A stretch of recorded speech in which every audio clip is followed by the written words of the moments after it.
Dahil Ramadan na naman, syempre gagawa kami ng fruit salad.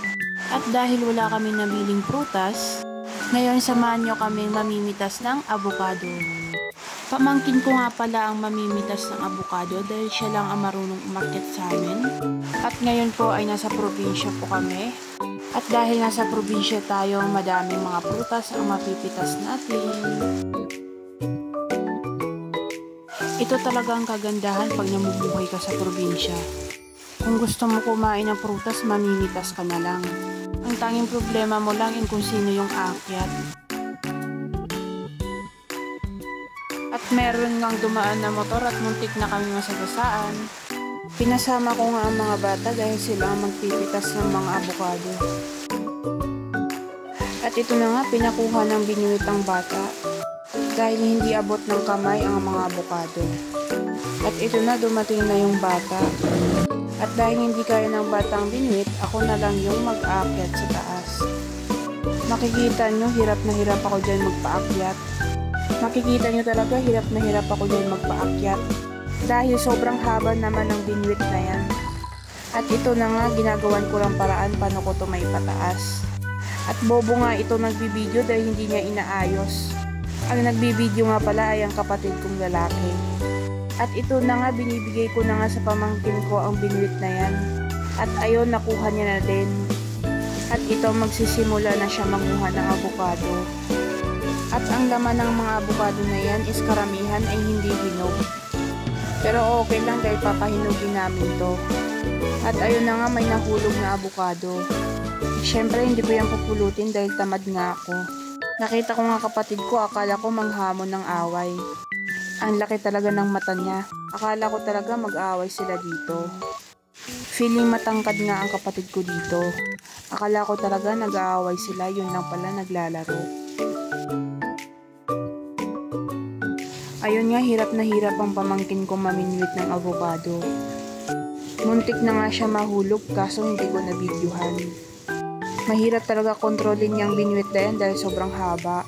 At dahil dun pinababa ko na siya. At pinapulot ko na nga rin sa mga bata ang mga nahulog na avocado. Dahil delikado ng umakyat, pinabinwit ko na lang siya dito sa baba. Total mahaba naman ang binwit, dito na lang siya naminwit. Dahil naminwit siya, may nahulog na ang avocado. Pinulot na nga ng pamangkin ko. At ito pa, maminwit pa siya ng isa. Dahil sabi ko nga dadamihan namin dahil magpo-fruit salad kami ng malaki. Dahil taon na nga ng Ramadan ngayon. At dumaan na naman tong tito kong buwisit. Pero hindi na pala siya buwisit dahil tutulungan niya kaming pumitas ng avocado. Maliit lang yung nakuha namin kaya kumuha pa ng madami ang aking pamangkin. At ito na nga, inaalog-alog niya itong puno. At madami namang nahulog ng mga avocado. Napagod na nga maminwit ang pamangkin ko kaya nagpahinga muna siya. Ito nga pala yung kapatid kong malaki ang mata. Dumating na nga yung tito ko dahil tutulungan niya kaming maminwit. At ito na nga yung nakuha naming avocado. Hindi pa hinog yung iba kaya papahinugin namin sa bahay. Inutusan ko na lang tong batang ilagay sa sako. Namiminwit na nga tong tito ko kaya tinutulungan kami. Madami kaming nakuha dahil siya yung naminwit. Tawang-tawa nga tong pamangkin ko dahil naasar niya yung tito kong malaki yung mata. At dahil nakakuha na kami ng avocado, uuwi na nga kami.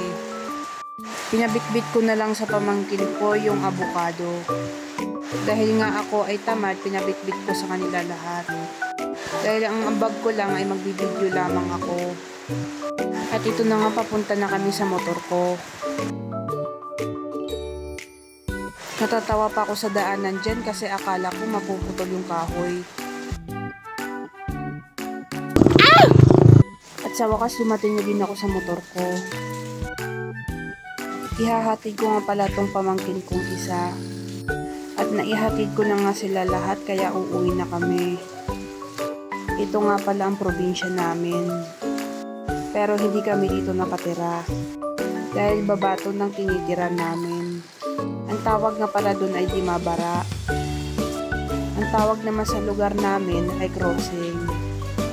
Pero iisa lang kami ng barangay Summer. At liliko na nga kami dahil uuwi na kami ng bahay. Malapit na din yung iftar kaya uuwi na kami.